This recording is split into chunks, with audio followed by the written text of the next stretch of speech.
Hi అండి, నమస్తే. Welcome to మన ఇల్లు మన ఛానల్. ఈరోజు వీడియోలో కొన్ని కిచెన్ టిప్స్ని మీతో షేర్ చేసుకుంటున్నానండి.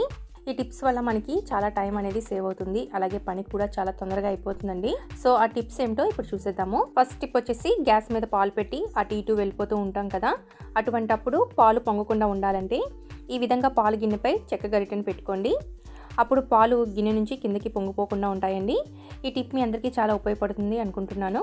ఇప్పుడు సెకండ్ టిప్ వచ్చేసి, మనకి ఇంట్లో సెల్లో టేప్ని బాగా యూజ్ చేస్తూ ఉంటాం కదా. ఈ టేప్ని మనం వాడుతున్నప్పుడు అస్తమానం స్టార్టింగ్ పాయింట్ను వెతుక్కుంటూ ఉంటాం. అలా వెతుక్కోకుండా ఉండాలంటే మనం ఈ టేప్ని కట్ చేసినప్పుడు ఈ విధంగా ఫోల్డ్ చేసి పెట్టుకున్నారంటే మనకి కావాల్సినప్పుడు యూజ్ చేసుకోవడానికి ఈజీగా ఉంటుంది. మీరు ఎప్పుడు టేప్ యూజ్ చేసినా ఈ టిప్ని తప్పకుండా ఫాలో అవ్వండి. టైం అనేది చాలా సేవ్ అవుతుందండి.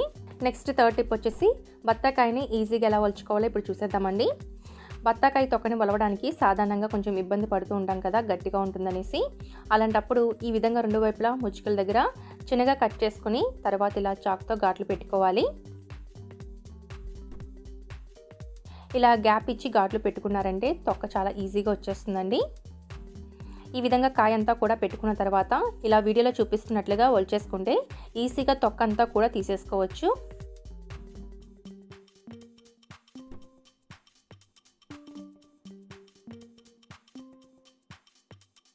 తర్వాత ఇలా వైట్ లేయర్ని కూడా తీసేస్తే తొనలను చాలా ఈజీగా తీసేసుకోవచ్చు.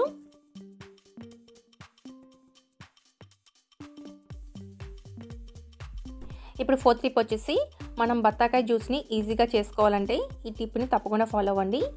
ఇలా బత్తాకాయని చేతితో కొద్ది గట్టిగా రోల్ చేసుకున్న తర్వాత కాయ అనేది కొంచెం మెత్తబడుతుందండి. అప్పుడు కాయని కట్ చేసుకోవాలి. ఈ విధంగా రోల్ చేయడం వల్ల చూడండి జ్యూస్ అనేది ఈజీగా వచ్చేస్తుంది. ఇప్పుడు జ్యూస్ తీసుకున్న దాంతో జ్యూస్ తీసుకున్నారంటే మొత్తం జ్యూస్ అంతా కూడా ఈజీగా వచ్చేస్తుందండి.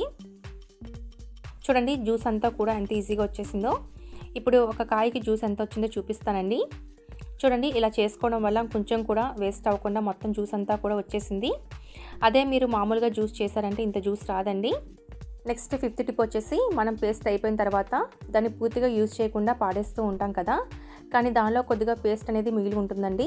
సో దాన్ని మనం ఇలా గరిటె తీసుకొని ఈ విధంగా చేశారంటే దానిలో ఉన్న పేస్ట్ అంతా కూడా ఈజీగా వచ్చేస్తుంది. మనం ఆ పేస్ట్ని ఒక 2-3 మెంబర్స్ వరకు యూజ్ చేసుకోవచ్చండి. మనకి మనీ కూడా సేవ్ అవుతుంది. అలాగే మనకి ఇంట్లో పేస్ట్ అయిపోయినప్పుడు కూడా ఈ టిప్ అనేది బాగా యూజ్ అవుతుందండి. అలాగే సిక్స్త్ టిప్ వచ్చేసి, పుదీనా ఆకులు తీయడం అంటే కొంచెం టైం అనేది ఎక్కువ పడుతుంది కదా, అలాంటప్పుడు మీరు పుదీనాని శుభ్రంగా క్లీన్ చేసి కడిగి ఆరబెట్టుకోవాలి. ఇలా పూర్తిగా ఆరిపోయిన పుదీనాని తీసుకొని మీరు టీవీ చూస్తున్నప్పుడు కానీ లేదా ఖాళీగా ఉన్నప్పుడు ఇలాంటి చిల్లులు గరిటెని తీసుకొని పైనుండి ఒక్కో రబ్బని పెట్టి కింద నుంచి లాగారంటే మనకి ఆకులు అనేవి ఈజీగా వచ్చేస్తాయండి. తక్కువ టైంలో చాలా ఈజీగా ఎన్నో ఆకులైనా తీసేసుకోవచ్చు. పని కూడా చాలా తొందరగా అయిపోతుందండి. ఇలా తీసుకున్న ఆకుల్ని ఒక బాక్స్లో టిష్యూ వేసి దానిలో స్టోర్ చేసుకున్నారంటే మీకు చాలా రోజుల పాటు నిల్వ ఉంటాయండి.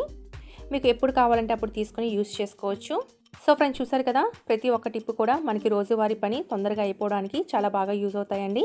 ఈ టిప్స్ కనుక మీకు నచ్చినట్లయితే ఒక లైక్ చేసి మీ ఫ్రెండ్స్ అండ్ ఫ్యామిలీ మెంబర్స్కి షేర్ చేయండి. ఇలాంటి మంచి మంచి వీడియోస్ కోసం తప్పకుండా మన ఇల్లు మన ఛానల్ని సబ్స్క్రైబ్ చేసుకోండి. Thanks for watching.